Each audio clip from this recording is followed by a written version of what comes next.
A capitalização. O que significa a capitalização nos regimes próprios de previdência? É uma coisa muito simples, né? Quer dizer, se eu sei que eu vou ter que aposentar, por exemplo, um trabalhador aos 55 anos de idade, e vou ter que mantê-lo até a morte aos 85, segundo o IBGE, eu vou ter uma série de pagamentos que vão construir um passivo atuarial. Como nós estamos falando de previdência e não de providência, não cai do céu, nós temos que ter um ativo líquido correspondente. Como que é formado esse ativo líquido? Esse ativo líquido é formado pelas contribuições que nós fazemos antecipadamente, não aquelas que são gastas. Contribuições que são acumuladas e preservadas e aplicadas. E a grande vantagem que existe nessa forma de financiamento é que nós temos a figura do juro, que o mercado nos paga.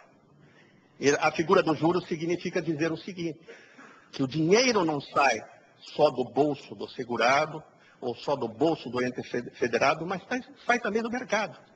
É muito bom a gente estar do outro lado do balcão, quando a gente está oferecendo dinheiro e não pedindo dinheiro. Então é a nossa hora de nos beneficiarmos do sistema capitalista. E o que os regimes próprios têm que entender é que é isso, que na verdade eles estão hoje do outro lado do balcão, emprestando dinheiro e não pedindo dinheiro emprestado. Esta forma de financiamento,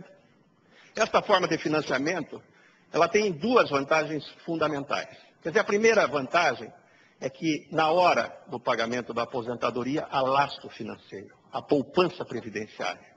É muito mais interessante eu ter o meu futuro e o futuro dos meus colegas servidores garantido por lastro financeiro do que por um contrato social, como é o INSS, que é uma promessa que está inserida na Constituição, que diz, contribua agora que alguém vai contribuir para você, só não diz quanto você vai receber de aposentadoria.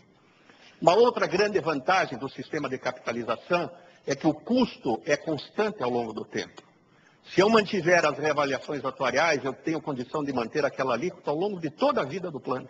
É completamente diferente de um regime de repartição simples, onde o custo é crescente. E de enorme dificuldade de ser negociado nos parlamentos.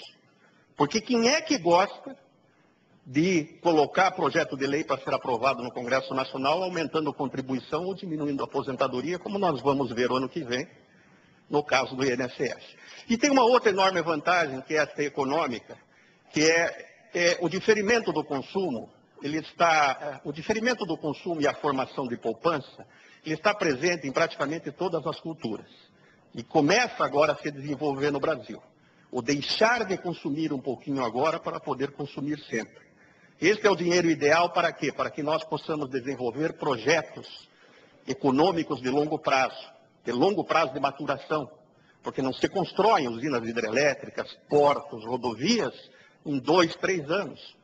E, obviamente, o dinheiro adequado para esses projetos de longo prazo de maturação tem que ser um dinheiro que não seja exigível no curto prazo, como é o dinheiro dos fundos de previdência, sejam eles públicos ou privados. E do ponto de vista de economia brasileira, não há nada mais saudável do que o dinheiro dos regimes próprios e dos fundos privados. Vocês sabem de quem que são essas empresas aqui? De quem que é a Perdigão? De quem que é a Oi, a maior companhia de telefonia hoje no Brasil? De quem que é a Brahma? De quem que é a Antártica? De quem que é a VEG? De quem que é a Embraer? Todos nós temos aquela ilusão de que tem um mega capitalista sentado no último andar de um prédio espelhado e que ele é dono de todas essas estruturas. Não. Na maioria das vezes ele é um CEO. É um executivo contratado pelos fundos de pensão para administrar essas empresas. Essas empresas são propriedades, na sua grande maioria, de fundos de pensão. E não é só no Brasil, é no mundo todo.